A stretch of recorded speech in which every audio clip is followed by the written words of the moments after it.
देखिए बड़े मसले हैं। इतनी आसानी से हो नहीं सकता। पहले हो सकता था, 10 साल 20 साल पहले हो सकता था। अब तो आप देखिए कि ये प्रोविंशियलिज्म जिसे आप कहते हैं, सब नेशनलिज्म प्रोविंस लेवल की, वो बड़ी वसी पैमाने पे आ गई। हम्म। बलूचिस्तान में आप देख लें, केपी में आप देख लें, सिंध में आप देख लें। वो एक पंजाब ही है जहां उस किस्म की प्रोविंशियल नेशनलिज्म नहीं है। हालांकि एक जमाने में मियां नवाज शरीफ साहब ने जाग पंजाब जाग का नारा भी लगाया था, मगर वो उस तरीके से बना नहीं। हम्म। मगर सिंध के अंदर तो सिंधी नेशनलिज्म है, और उधर कराची के अंदर महाजर नेशनलिज्म है, उधर केपी के अंदर आप देख रहे हैं पख्तून नेशनलिज्म है। हाँ। एंड तो और बलूचिस्तान में तो आपको पता ही है, वहां तो ऑलरेडी एक इंसर्जेंसी भी चल रही है नेशनलिज्म के बेस के ऊपर। जी। तो अब मेरा ख्याल है ये मुश्किल हो गया है कि इन सबको कैसे मनाया जाए कि हम्म। आप प्रोविंशियल पावर जो है वो कम करें। वो हम्म। तो प्रोविंशियल पावर तो वो ज्यादा करना चाहते हैं। वो तो कहते हैं फेडरल गवर्नमेंट कम हो, ये कन्फेडरल गवर्नमेंट बने। फेडरल हम्म। नहीं, पाकिस्तान को कन्फेडरेशन बनानी चाहिए। मतलब ये कि चारों प्रोविंसेस जो हैं वो आजाद किस्म की रियासतें बन जाएं, सारा पावर उनके पास हो, और वो आगे से जो देना चाहें वो फेडरल गवर्नमेंट को दे दें। पुराना फॉर्मूला ये था कि फेडरल गवर्नमेंट के पास सब कुछ हो, और वो जो देना चाहे वो प्रोविंसेस को दे दे, और प्रोविंसेस जो देना चाहें वो दे दे लोकल गवर्नमेंट को। तो ये तो अब मुश्किल हो गया ना, बिकॉज जो प्रोविंसेस हैं वो इतनी स्ट्रांग हो गई हैं, या वहां इतना सेंटिमेंट स्ट्रांग हो गया है कि वो अपना पावर छोड़ना नहीं चाहते, वो एक ढेला नहीं वापस करना चाहते। हाँ। वो तो जो एग्जिस्टिंग एनएफसी अवार्ड है उसको तब्दील नहीं करना चाहते। हम्म। पानी के ऊपर मसले बनने शुरू हो गए हैं, और वो प्रोविंशियल लेवल के ऊपर हो गए हैं, लोकल लेवल पे नहीं। हम्म। तो मैं ये समझता हूँ कि ये बात तो, सवाल तो बड़ा वैलिड है, हम्म। मगर ये जिस टाइम पे ये आ रहा है ये सवाल फिर से, इससे हम्म। बड़ा मुश्किल हो जाएगा इसको आगे बढ़ाना। हम्म।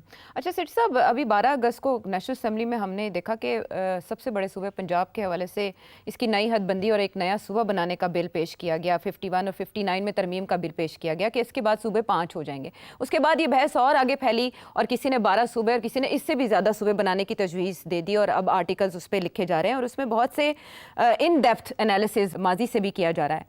यहाँ ये सवाल पैदा होता है कि गवर्नमेंट की तरफ से इस मामले पर कोई मौक़िफ़ सामने नहीं आता, लेकिन निचले लेवल पर बहुत बहस शुरू हो जाती है और वो बिखर जाती है। फैसल वावडा की इसी जगह पर हमें सख्त हिमायती दिखाई देता है, तो पीपल्स पार्टी इसको बिल्कुल मानने को तैयार नहीं है। और इसके लिए जो हमारे आइन में भी प्रोसेस है वो बहुत कॉम्प्लिकेटेड है, 2/3 अक्सरियत का मामला, फिर दूसरी तरफ रेफरेंडम भी है। किसी ना किसी सतह पर तो कोई ना कोई बात आगे चलेगी ही, तो वो मुमकिन तौर पर क्या हो सकती है? देखिए, इसके पीछे सबसे ज्यादा कंसर्न जो है वो हमारी को है, बिकॉज वो नेशनल सिक्योरिटी का वही एक इदारा है जो आपकी नेशनल सिक्योरिटी प्रोटेक्ट करता है। और इसीलिए अब वो कह रहे हैं कि प्रोविंसेस जो हैं वो अपना ख्याल करें, और हम इतने पैसे नहीं दे सकते प्रोविंस को, हमने वफाक को चाहिए। जैसे मैंने कहा ये प्रॉब्लम बना हुआ है, और जैसे मैंने कहा कि इसको बाकी लोग तस्लीम करने के लिए तैयार नहीं है। तो अब आपका जो सवाल है कि ये कैसे होगा, कौन करेगा, हाँ। ये लोग जो नेशनल असेंबली में बैठे हुए हैं और जो प्रोविंशियल असेंबली में बैठे हुए हैं, ये एक ही है, ये दो नहीं है, ये एक ही खाता है। ये नहीं होने देंगे।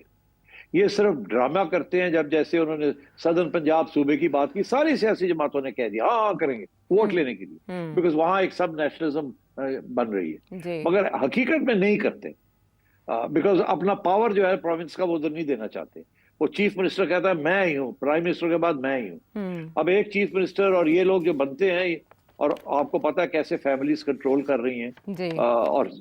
और कोई यहाँ उस कोई डेमोक्रेसी तो है नहीं, मरूसी सियासत है। तो इसके लिए तो आइन को तब्दील करना पड़ेगा सिर्फ, और वो इतना आसान काम नहीं है आइन को तब्दील करना। लोग कहते हैं जी 27वीं अमेंडमेंट वगैरह वगैरह, आपने खुद ही अभी बताया कि पीपल्स पार्टी तो नहीं होने देगी। क्यों?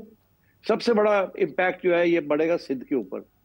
पीपल्स पार्टी इस वक्त सिंध गवर्नमेंट कंट्रोल करती है, क्योंकि उनके पास रूरल सिंध का सारा वोट है। वो एक नेशनलिज्म है जिसको पीपल्स पार्टी जो है वो टैप करती है। हाँ। अगर वहां सिंध के अंदर मुख्तलिफ प्रोविंसेस बन जाते हैं तो कराची भी बन जाएगा फिर अलग प्रोविंस, और पीपल्स पार्टी का वहां कोई होल्ड नहीं होगा उसके ऊपर। तो पीपल्स पार्टी तो कि कराची हाथ से निकल गया तो फिर रहा क्या उनके पास, एंड सो ऑन।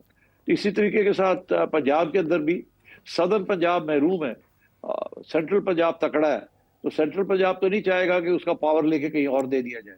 और इस वक्त भी जो रूलिंग पार्टी इस वक्त जो वो सेंट्रल पंजाब पार्टी है ना, उसको तो अब मुस्लिम लीग को तो सदर्न पंजाब में वोट शोट ज्यादा नहीं मिलता एंड सो ऑन। तो इस किस्म के इश्यूज हैं आपके। और मैं समझता हूँ सबसे बड़ी रुकावट जो है वो आजकल के सियासतदान हैं जो प्रोविंसेस में बैठे हुए हैं, और जो नेशनल असेंबली में बैठे हुए हैं, वो इसको नहीं आगे बढ़ने देंगे। और जो कॉन्स्टिट्यूशनल अमेंडमेंट चाहिए उसके लिए बहुत मेहनत करनी पड़ेगी और बहुत सी कॉम्प्लिकेशंस होंगी। पहली चीज तो ये है कि 2/3 मेजोरिटी आपको चाहिए प्रोविंसेस के अंदर भी। अब सिंध के अंदर तो आपको नहीं, पीपल्स पार्टी नहीं देगी, कर ले जो मर्जी। तो फिर ये कैसे होगा कि सिंध के अंदर वैसे हालात रहे और पंजाब के अंदर मरियम नवाज को या मियां नवाज शरीफ को आप मनवा लें कि अच्छा जी कर दो तो वो कर देते हैं। बलूचिस्तान के अंदर वहां लड़ाई झगड़े शुरू हो जाएंगे, केपी के अंदर लड़ाई झगड़े शुरू हो जाएंगे।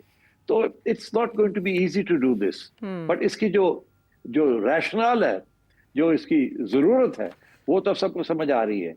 और सोल्यूशन जो है, अगर आप इतने ज्यादा प्रोमिसेस नहीं बनाते तो फिर आपको बहुत ही स्ट्रॉन्ग, रोबस्ट, जिसे तकड़ा लोकल गवर्नमेंट सिस्टम लाना पड़ेगा और उस लोकल गवर्नमेंट सिस्टम को रिसोर्सेज देने पड़ेंगे और अदालतों को बड़ी सख्ती के साथ उस लोकल सिस्टम को प्रोटेक्ट करना पड़ेगा। और ये जो लोकल गवर्नमेंट लॉ बनाते हैं उसके अंदर उसको बिल्कुल लोकल राइट्स जो है उसको फारग कर देते हैं, वो सारे का सारा सेंट्रलाइज स्टेट ब्यूरोक्रेसी के हवाले कर देते हैं। अभी भी जो कानून आप देख रहे हैं जो बने हुए हैं, उसके अंदर कोई इलेक्टेड रिप्रेजेंटेटिव्स के पास तो पावर नहीं है लोकल, वो तो आपको ब्यूरोक्रेट्स को उनको दे दिया उन्होंने पावर कि वो सारा फैसले करेंगे। तो वही पुरानी बात है ना, कॉलोनियल ब्यूरोक्रेसी, वो नीचे भी वही चलाए, ऊपर भी वही चलाए। सेठी साहब, सिक्योरिटी स्टेट के हवाले से नेशनल सिक्योरिटी पॉलिसी जो जनरल बाजवा के दौर में आई थी, इमरान खान साहब के दौर में आई थी, मुईद यूसुफ साहब ने उसके बारे में बताया था कि उसमें हमने चेंज किया ट्रेजेक्ट्री, अब हम वेलफेयर स्टेट की तरफ जा रहे हैं, लेकिन उस पॉलिसी का मज़ीद तफसीलात कभी सामने की।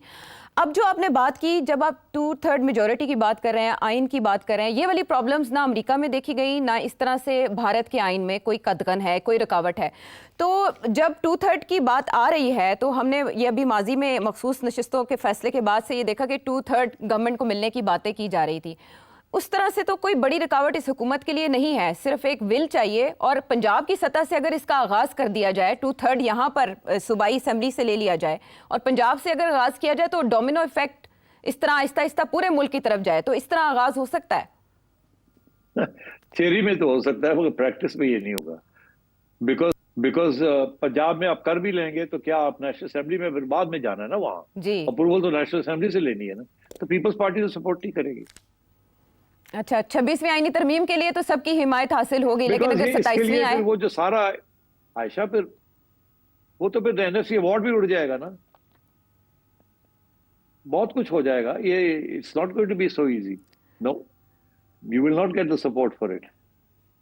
तो आप पीपल्स पार्टी के साथ क्या करेंगे? आप पीपल्स पार्टी के साथ जो 26वीं आईनी तरमीम में हुआ, फिर उसके बाद 27वीं आईनी तरमीम में भी कुछ ऐसा ही हो जाए, या ये तो कि आप कह रही हैं पंजाब में हो जाए, बाकी जगह पे ना हो? बाकी जगह जी पंजाब से शुरू किया जाए, एक मॉडल अपना लिया जाए। दिलचस्प बात यह है कि इस वक्त सबसे अच्छी गवर्नमेंट जो है, इस वक्त नहीं, काफी अरसे से पंजाब की जो ब्यूरोक्रेसी है वो सबसे ज्यादा एफिशिएंट है। ये आपका कहना कि जी सिर्फ एक प्रोविंस में कर लें और वो भी फिर उसमें नेशनल असेंबली में कौन अप्रूव करवाएगा उसको?